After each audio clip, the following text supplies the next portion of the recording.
Nedaleko Prešova pri obci Drienov je navrhovaná výstavba zariadenia na zhodnocovanie odpadu.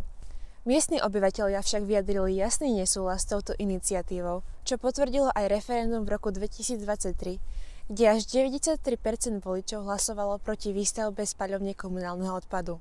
Projekt, ktorý je iniciatívou bratislavskej spoločnosti Slor, počíta s výstavbou spaľovne odpadu na mieste bývalej kafilérie, ktorá ukončila svoju činnosť pred viac ako 20 rokmi.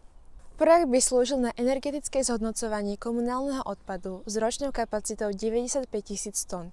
Celkové náklady na výstavbu sa odhadujú na približne 100 miliónov eur s očakávaným vytvorením 55 pracovných miest.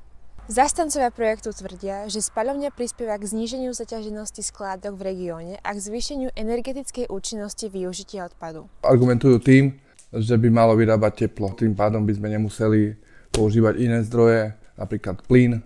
Obyvatelia sa ale obávajú možného nárastu dopravy, znečistenia ovzdušia, pôdy aj vody, ako aj možného poškodenia chránených území a ohrozenia zdravia občanov. Veľa kamionov by prechádzalo cez obec. To zdravie človeka je na prvom mieste. Zbytočne by sme tu stavali niečo nové, aby sa nespaľoval odpad zo Slovenska. Si myslím, že by sa dovážal ten odpad niekaďaľ zo zahraničia. Obavy zo spaľovne zdieľajú aj obyvatelia okolitých dedín, ako sú Ličartovce, Drienovská Nová Ves a Petrovany.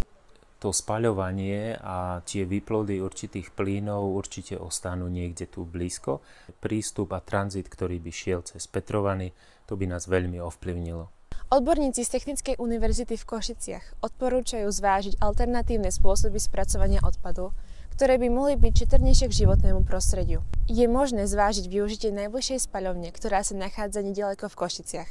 Celkový postoj miestnych obyvateľov naznačuje, že výstavba spaľovne odpadu v katastri obci Drienov narazila na silný odpor, ktorý sa prejavil v referende aj protestoch. A keď projekt prináša potenciálne ekonomické výhody, obavy z možných environmentálnych rizik a negatívnych dopadov na oblasť prevládajú.